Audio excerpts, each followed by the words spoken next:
ദൈവ തിരുനാമത്തിന് മഹത്വം ഉണ്ടാകട്ടെ. കർത്താവായ യേശു ക്രിസ്തുവിൻ്റെ സ്നേഹം നിറഞ്ഞ നാമത്തിൽ നിങ്ങൾക്കെല്ലാവർക്കും എൻ്റെ എളിയ സ്നേഹവന്ദനം. 17-ാം നൂറ്റാണ്ടിൽ ജീവിച്ചിരുന്ന ഒരു വ്യക്തിയായിരുന്നു ജോൺ ബെനിയൻ. അദ്ദേഹത്തിൻ്റെ ബാല്യവും യൗവനവും പാപത്തിനു വേണ്ടി ജീവിതം മാറ്റിവെച്ച ഒരനുഭവത്തിലൂടെയാണ് അദ്ദേഹം കടന്നുപോയത്. കൂട്ടുകാരോടൊത്ത് പാപവഴികളിലൂടെ അദ്ദേഹം നടക്കുമ്പോൾ ജീവനുള്ള ദൈവത്തിൻ്റെ ശബ്ദം അദ്ദേഹത്തിൻ്റെ പിന്നാലെ നടന്ന് അദ്ദേഹത്തിൻ്റെ ഹൃദയത്തോട് സംസാരിച്ചു കൊണ്ടിരുന്നു. നീ പാപവഴികളെ വിട്ട് ദൈവവഴിയിലേക്ക് വന്നാൽ നിനക്ക് സ്വർഗരാജ്യത്തിൻ്റെ അവകാശം കിട്ടും. എന്നാൽ ഇന്ന് നീ പോകുന്ന പോലെ പാപവഴിയിലൂടെ പോയാൽ നിത്യനരകത്തിൽ ചെന്ന് നിൻ്റെ ജീവിതം അവസാനിപ്പിക്കുമെന്നുള്ള ആ ദൈവീയ സന്ദേശം അദ്ദേഹത്തിൻ്റെ ഹൃദയത്തെ പലപ്പോഴും ചഞ്ചലപ്പെടുത്തിയിരുന്നു. എന്നാൽ ഒടുവിൽ അദ്ദേഹം രക്ഷിക്കപ്പെട്ടു. ബാപ്റ്റിസ്റ്റ് സഭയോട് ചേർന്ന് അദ്ദേഹം സുവിശേഷ വേല ചെയ്തുകൊണ്ടിരുന്നു. എന്നാൽ അന്ന് ഇംഗ്ലണ്ടിൽ ഒരു ശക്തമായ നിയമം അധികാരികൾ പുറപ്പെടുവിച്ചു. മറ്റൊരു സഭയിലും ആരും പോകാൻ പാടില്ല. ഇംഗ്ലണ്ടിൻ്റെ ഔദ്യോഗിക സഭയിൽ മാത്രമേ ആളുകൾ പോകാവൂ.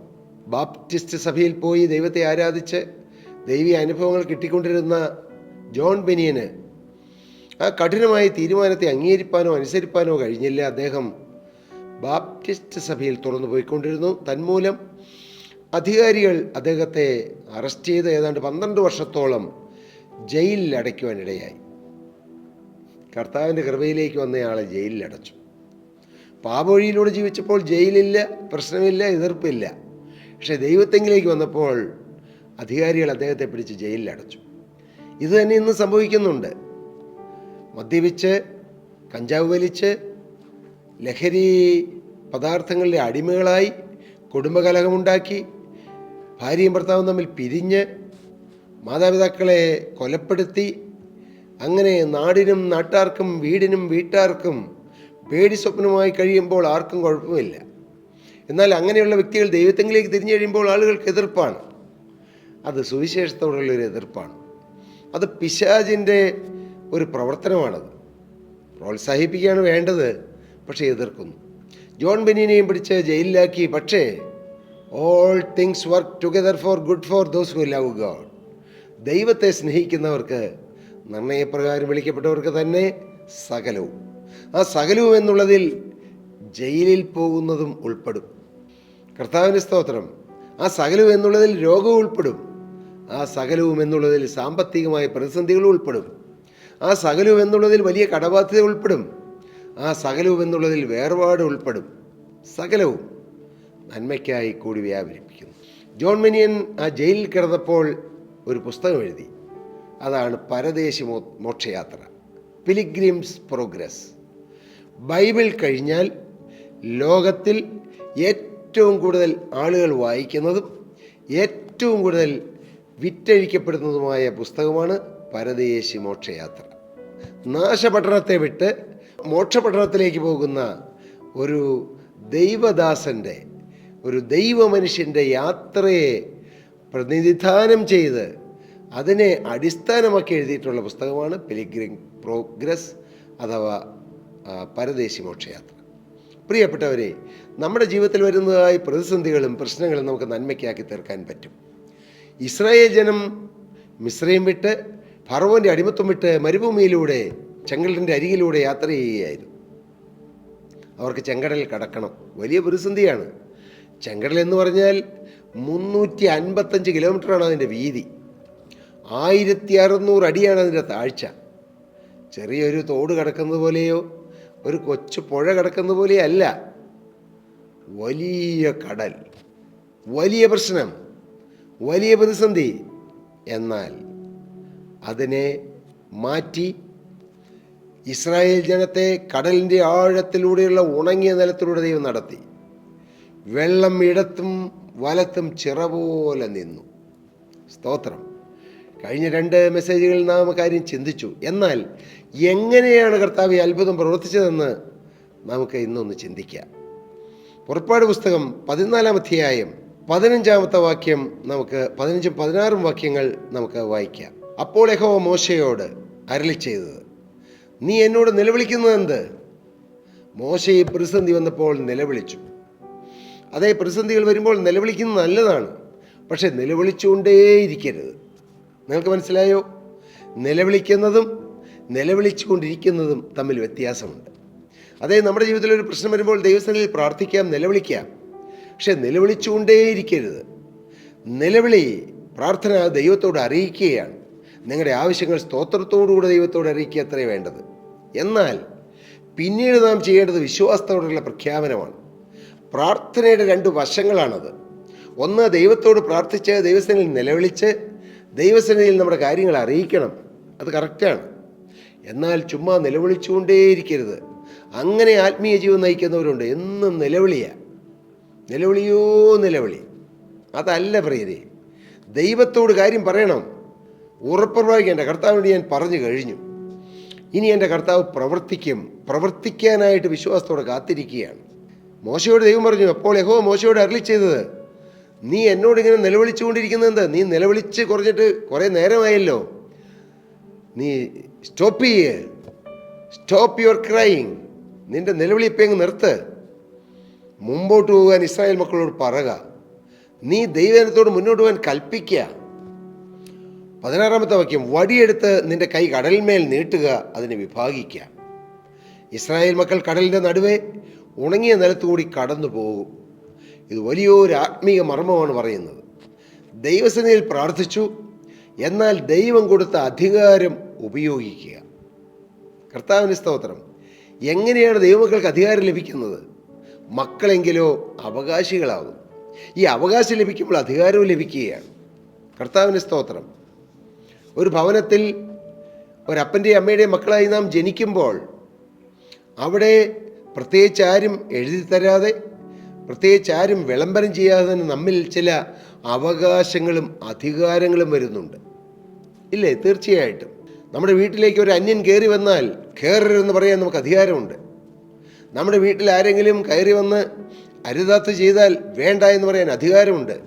അത് ഓടിച്ചെന്ന് അപ്പനോട് ചോദിച്ചിട്ട്, അപ്പ എനിക്ക് അധികാരം തന്നിട്ടുണ്ടോ, എനിക്ക് പറയാവോ എന്നൊക്കെ ചോദിച്ചിട്ടാണോ നാം ചെയ്യുന്നത്? അല്ല. ചില അവകാശങ്ങളുണ്ട്.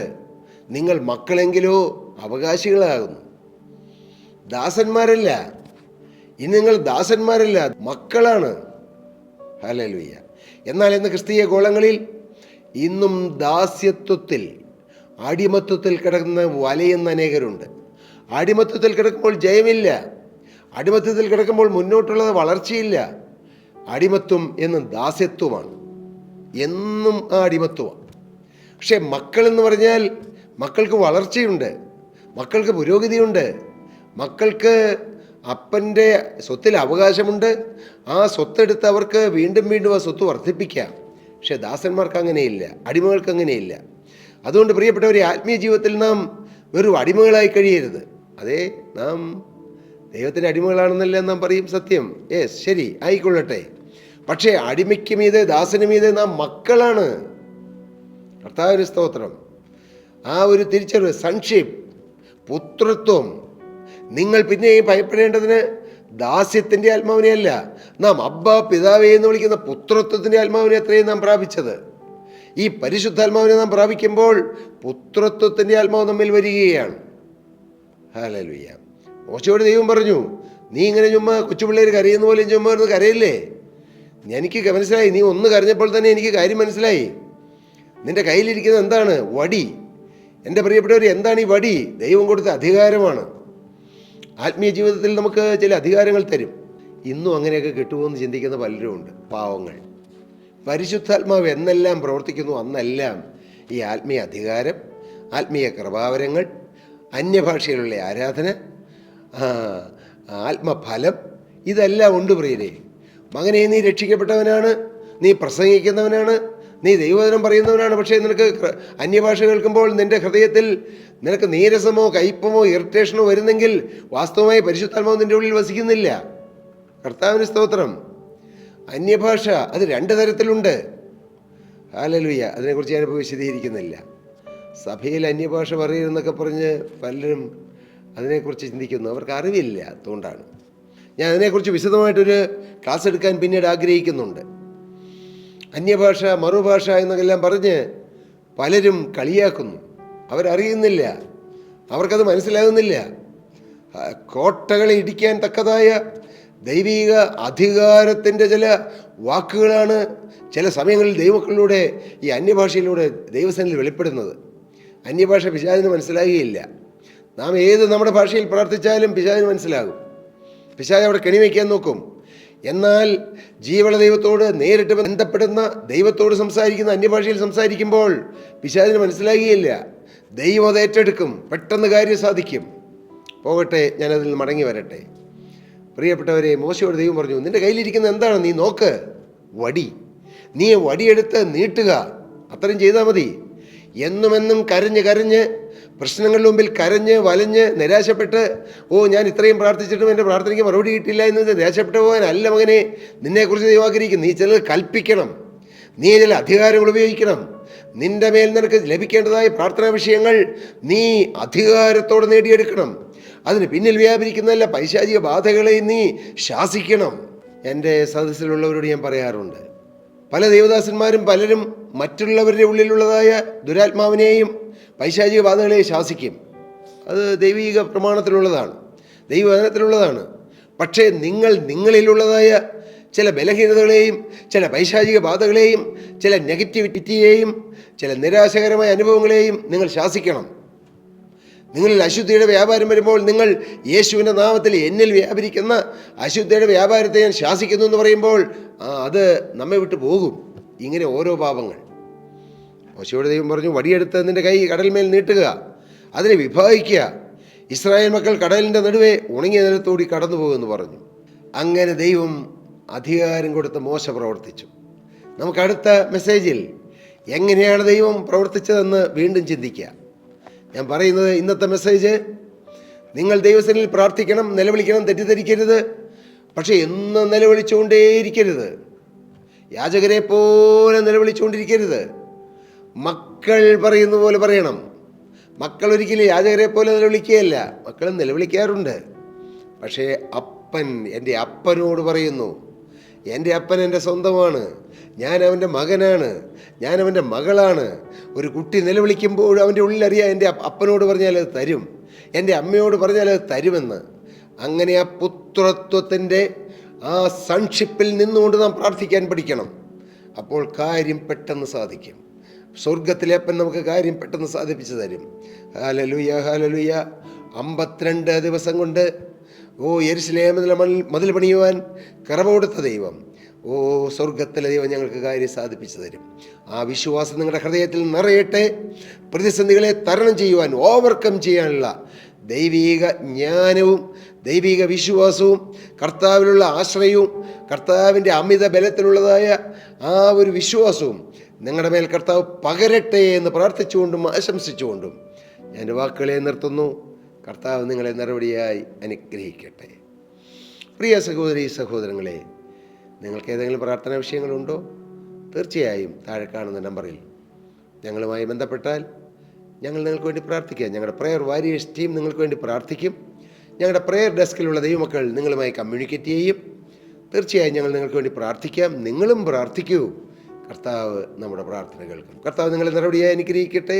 ദൈവനാമം മഹത്വപ്പെടട്ടെ. സ്തോത്രം.